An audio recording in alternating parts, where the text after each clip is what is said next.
ورسوله اللهم صل وسلم على سيدنا محمد مفتاح باب رحمة الله عدد ما في علم الله صلاة وسلاما دائمين بدوام ملك الله وعلى آله وصحبه عدد كل ذرة ألف مرة اللهم صل وسلم على نور الأنوار وسر الأسرار وترياق الأغيار ومفتاح باب اليسار سيدنا ومولانا محمد المختار وآله الأطهار وأصحاب الأخيار عدد نعم الله وإفضاله سبحانك لا علم لنا إلا ما علمتنا إنك أنت العليم الحكيم رب اشرح لي صدري ويسر لي أمري واحلل عقدة من لساني يفقه قولي أستغفر الله العظيم الذي لا إله إلا هو الحي القيوم وأتوب إليه أما بعد.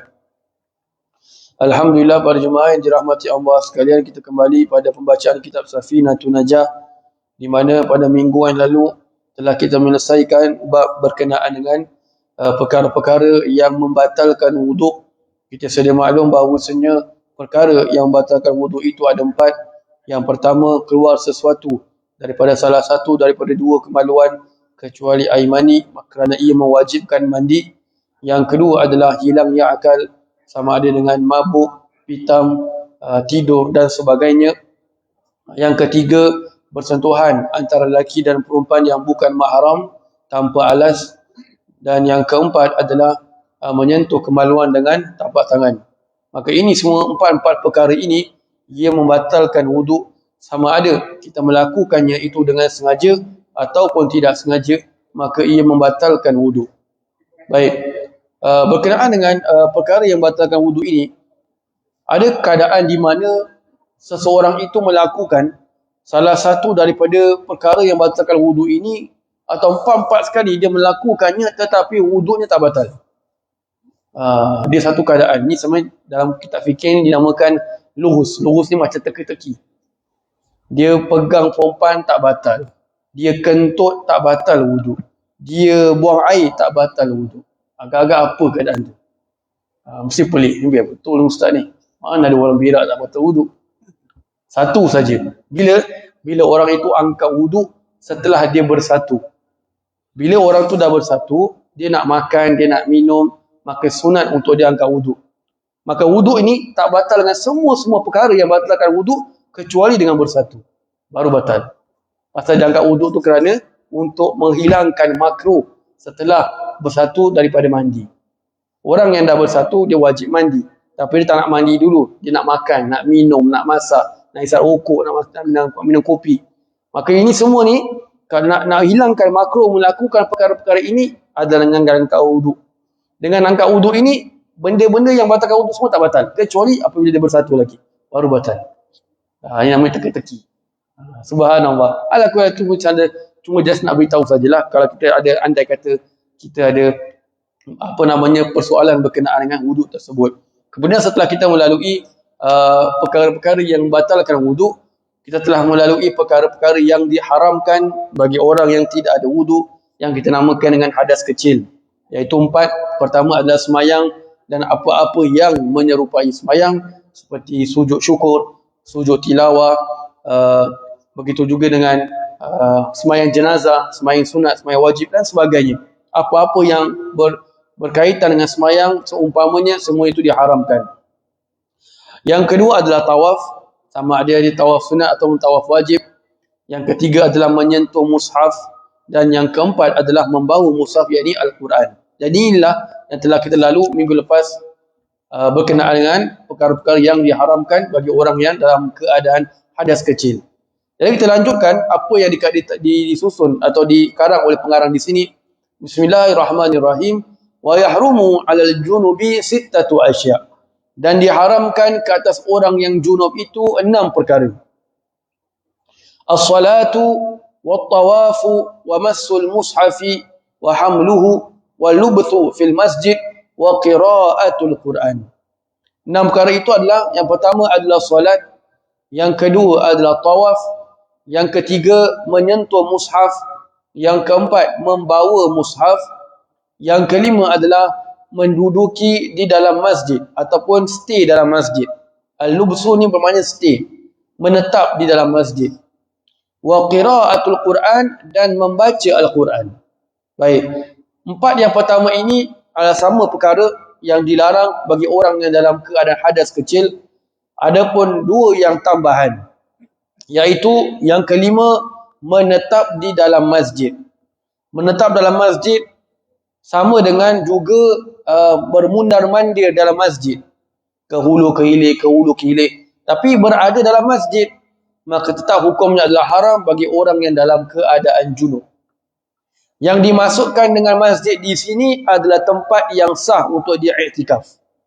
Tempat yang sah untuk dia melakukan sembahyang sunat tahiyatul masjid. Adapun sempadan masjid, maka hukumnya dibolehkan, tak mengapa. Jadi kalau kita tahu kat masjid, biasanya kat masjid selalu ada designated tempat. Tempat yang dinamakan sebagai kawasan iktikaf. Jadi tempat tu kalau kita iktikaf sah, selain daripada tempat itu kita iktikaf tak sah. Maka tempat itu yang haram bagi orang yang dalam keadaan junub ataupun hadas besar untuk menetap di situ. Tetapi kalau orang itu cuma lalu saja, maka tidak jatuh haram. Lalu saja. Baik. Kemudian berkenaan dengan memasuki masjid atau menetap dalam masjid bagi orang yang dalam keadaan junub ini juga dibolehkan jika mana dalam keadaan darurat. Darurat ni macam mana contoh? Dia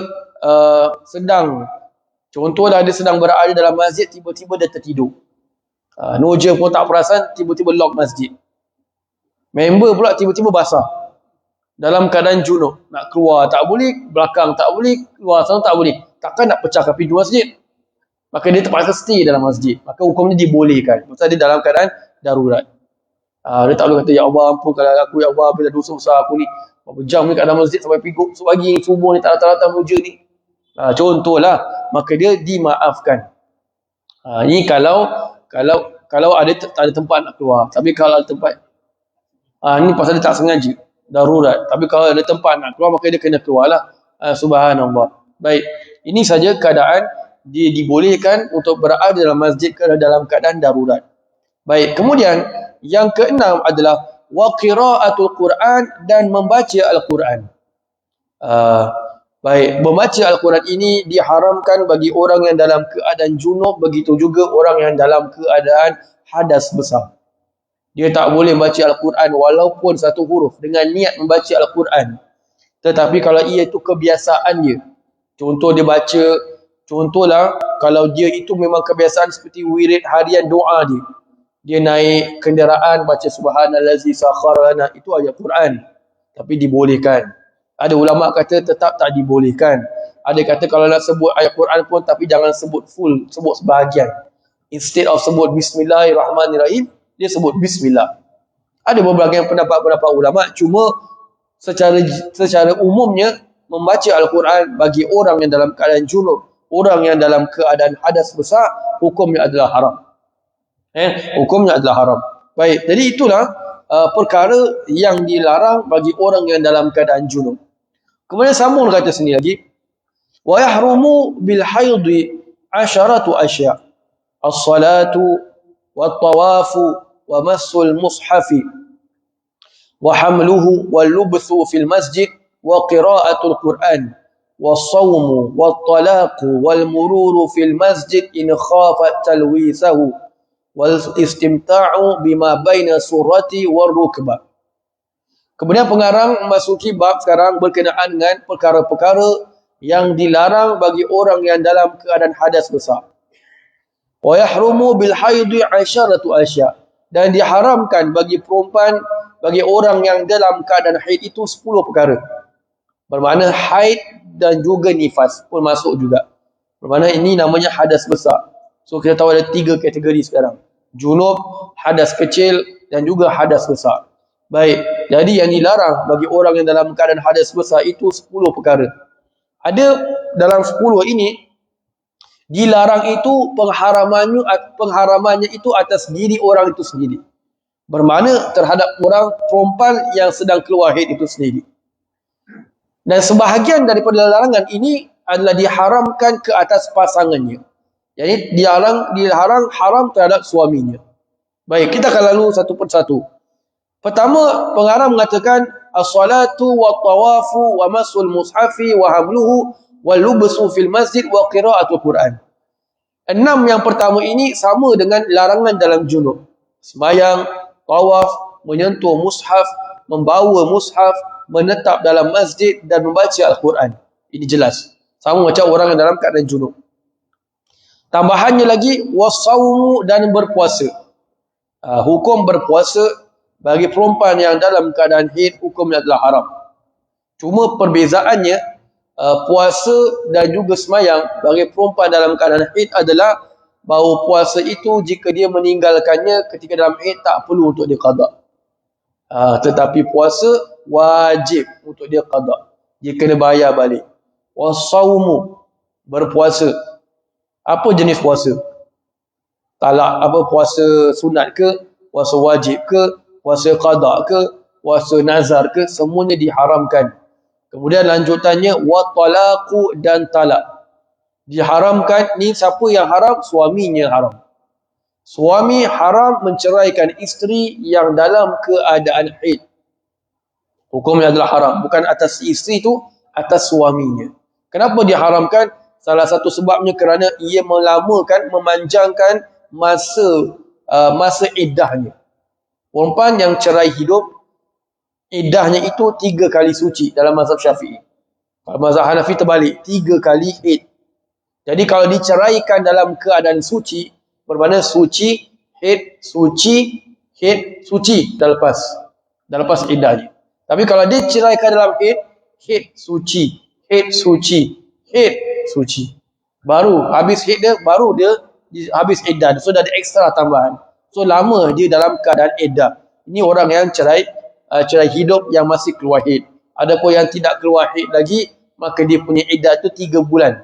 3 bulan Islam. Jadi diceraikan, suami menceraikan isteri dalam keadaan haid, hukumnya adalah haram, tetapi talaknya tetap jatuh. Talak dia tetap jatuh walaupun hukumnya adalah haram. Begitu juga orang yang dalam keadaan nifas.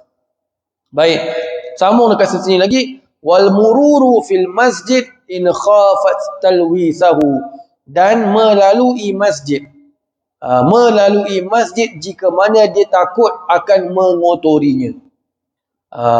Dia tahu kalau dia lalu sini mungkin boleh mengotori masjid, takut akan mengotori masjid, maka ketika itu hukumnya adalah haram. Tetapi kalau dia tak takut, dia cuma rasa tak ada apa-apalah, saya yakin insya-Allah tak mengotori masjid, maka hukumnya cuma makruh sahaja. Hukumnya cuma makruh sahaja. Baik, yang terakhir sekali adalah wal istimta'u bima baina surrati war rukbah, dan bersenang-senangan, bersedap-sedapan antara pusat hingga lutut. Bagi si suami pun sama juga, haram bagi si suami untuk bersenang-senangan terhadap isterinya yang dalam keadaan haid dan juga nifas antara pusat hingga lutut. Subhanallah. Jadi inilah secara ringkasnya perkara-perkara yang diharamkan terhadap orang-orang yang perempuan yang dalam haid dan juga nifas.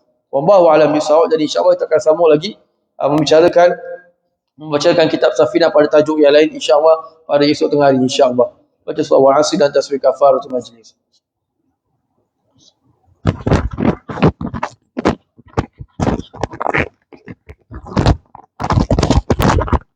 آمين آمين آمين يا رب العالمين. ربنا تقبل دعاءنا وأعمالنا وصلاتنا إنك أنت السميع العليم وتب علينا يا مولانا إنك أنت التواب الرحيم. دعواهم فيها سبحانك اللهم وتحيتهم فيها سلام وآخر دعواهم الحمد لله رب العالمين.